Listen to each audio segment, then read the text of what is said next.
The engines are cooling, the asphalt is sizzling, and the hierarchy of speed is shifting beneath our feet. The final poker game of the preseason is over, but who holds the aces, and who is merely bluffing before the lights go out? I'm Rattan Kumar, and you are watching MotoGP News. Let's see what's happened in Moto Group testing in the sweltering heat of Buriram, Thailand, where the 2026 MotoGP World Championship has officially begun to take shape. The air in Thailand was thick, not just with the oppressive humidity that characterizes the Chang International Circuit, but with the palpable tension of a paddock on the brink of a new era. We have just witnessed the conclusion of the final preseason test, a critical juncture that separates the hopefuls from the contenders.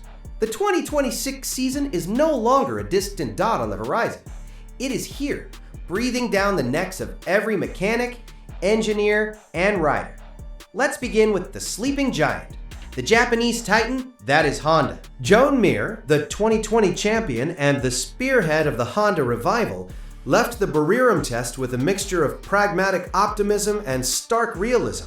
After a troubled opening day, Mir admitted that the brand simply doesn't have a fantastic package yet.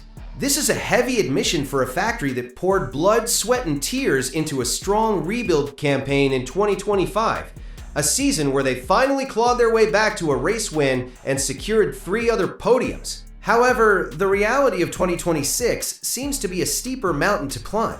While Honda appears to be continuing the right developmental trend following a solid outing at Sepang earlier this month, the stopwatch tells a harsh truth. Mir finished 7th on the opening day, a result that looks respectable on paper until you peel back the layers of his struggle. He was left with only one functioning bike due to a persistent technical problem, forcing him to adapt his entire testing program. He was pleased with his time attack, a single lap of pure bravery, but admitted that over a race distance, the RC213V is far from a complete weapon. Is Honda destined to spend another year fighting in the midfield, or can they unlock the magic before the lights go out next Sunday? While Honda searches for answers, Aprilia seems to have found its soul. The narrative of the test arguably belongs to Jorge Martin. The 2024 world champion has had a tumultuous winter, undergoing multiple operations in December to fix lingering injuries, forcing him to miss the crucial Sepang test. For a rider switching manufacturers, missing track time is usually a death knell. Yet, Martin defied the odds. On day 1 in Thailand, Martin uttered the words every Aprilia fan has been praying for. I felt like this is my bike. This was his 2026 on-track debut with the RSGP, and despite having only 7 race weekends of experience on the machine from his injury-hit maiden campaign last year, he looked revitalized. He admitted that after Valencia, he still felt like a rookie, but that sensation has evaporated in the Thai heat. He started fast, finishing 13th overall on day 1, but it was the confidence in his eyes that spoke volumes. He isn't just riding the bike, he is beginning to understand it. But the Aprilia story didn't end with Martin. By the time the checkered flag waved on the final day, the Knoll factory had sent a shockwave through the paddock. Marco Bezzecchi led a stunning Aprilia 1-2, clocking a blistering lap record of 1M28765s. He wasn't just fast, he was untouchable. His stablemate at Trackhouse Aprilia, I Ogura, was the surprise of the test, leaping to second place and missing the top spot by a mere 0.097s. They weren't just hunting for one-lap glory, either. Both Bezzecchi and Ogura set the pace during their race simulations, with Ogura dominating the average pace of a sprint, and Bezzecchi laying down a searing rhythm over a near Grand Prix distance. With this kind of domination, has Aprilia finally built the Ducati-killer we have all been waiting for? Speaking of Ducati, the reigning champions had a test filled with drama, dust, and defiance. Marc Marquez, the man wearing the number 1 plate, endured a brutal test. Already battling a significant illness that left him drained, Marquez crashed 3 times over the weekend. On the final day during a race simulation, he went down again and decided to call it a day to preserve his body for the actual race. Yet, in true Marquez fashion, despite the sickness and the gravel traps, he still finished 3rd overall, setting the benchmark time of 1M28836S early on Sunday, which stood for most of the day. It was a terrifying display of raw talent. Even at 70% physical fitness, he is faster than almost everyone else. His brother and Gresini rider Marc Marquez had topped the timesheets on day one, proving the Ducati remains a potent weapon. Meanwhile, Francesco Bagnaia played the long game. The calm Italian focused on sprint simulations, keeping his cards close to his chest. He didn't chase the glory runs, but his race pace suggests the Lenovo team is ready for war. Then we must turn our gaze to the Orange Army of KTM.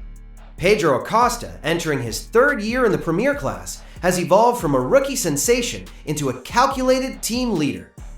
But his assessment of the 2026 RC16 was sobering. Acosta expressed significant doubt over KTM's chances of winning races at the start of the season. He noted that while the bike is doing no strange things, a complement to its stability and predictability, it lacks the raw, explosive speed of its Italian rivals. The Austrian manufacturer is desperate to end a victory drought that dates back to the 2022 Thailand Grand Prix. A frustrating 2025 season saw Acosta denied his first win due to underperforming machinery. Despite enthusiastic reports following the season launch in January, the reality of the stopwatch has been a bucket of cold water. After 4 days of testing, KTM sits firmly as the third best manufacturer. Acosta was the leading KTM in 6th place, praising the bike's improved tire preservation, but his words carried a warning. He described the pace of Aprilia and Ducati as scary.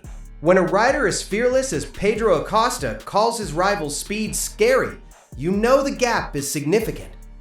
Can the Austrians find the missing horsepower in the factory back in Madagascar? Or is Acosta destined for another year of frustration? The situation looks even bleaker for Yamaha. The Iwata factory, undergoing a radical shift with their new V4 engine concept, seems lost in the wilderness. Jack Miller, tasked with developing this new beast, finished as the leading Yamaha in a lowly 17th place. But the heartbreak was visible in the body language of Fabio Quartararo. The former world champion struggled to contain his frustration on his way to 18th. He is a rider in his prime, shackled by a machine that is undergoing a painful metamorphosis. They are treating these race weekends as extended test sessions, but patience is a finite resource in motorsport. How long can a champion like Quartararo wait before his spirit is finally broken by the lack of results? We must also spare a thought for those who couldn't make it. The grid was missing one of its brightest young stars, Gresini's Fermin Aldeguer. The Spaniard is still recovering from a severe femur injury, a devastating blow to his preseason preparations. In his place, the veteran Ducati test rider Michel Pirot stepped in. Pirot will also contest the Thai Grand Prix, proving once again that he is the most reliable super sub in the business. The logistics of this final test were intense. The sessions at Buriram were grueling, with the Sunday schedule shifted to start half an hour earlier at 9:30 a.m. to beat the worst of the afternoon heat, finishing at 5:30 p.m.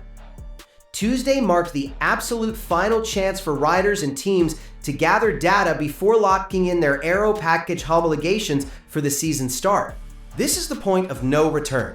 The fairings they chose on Tuesday are the fairings they will race with. As the sun set over the Chang International Circuit on Sunday, the contrast in the paddock was striking. At Aprilia, there were high fives and smiles, a sense of disbelief and joy at their 1-2 finish. At Ducati, there was a quiet, clinical determination. They know they are fast, and they know Marc Marquez will be healthy by next week. At KTM and Honda, the engineers were huddled over laptops, furrowed brows illuminated by the blue light of telemetry screens, desperately looking for tenths of a second that might not exist. And at Yamaha, there was simply the grim resolve of a team starting from scratch. The preseason is over. The talking stops now. The simulations, the half measures, and the sandbagging are finished. On March 1st, the lights will go out for the Thai Grand Prix, and we will finally see who has built a championship contender and who has built a lemon. From the scary pace of the Aprilias to the battered but unbroken spirit of Marc Marquez, 2026 promises to be a season of chaos and beauty. The trends suggest a three-way fight, but in MotoGP, trends can be shattered in the first corner. Stay tuned, keep your eyes on the track, and don't blink. The fastest show on earth is about to begin. I'm Rattan Kumar, signing off from the heat of Buriram. Ride safe, and we will see you at the starting grid.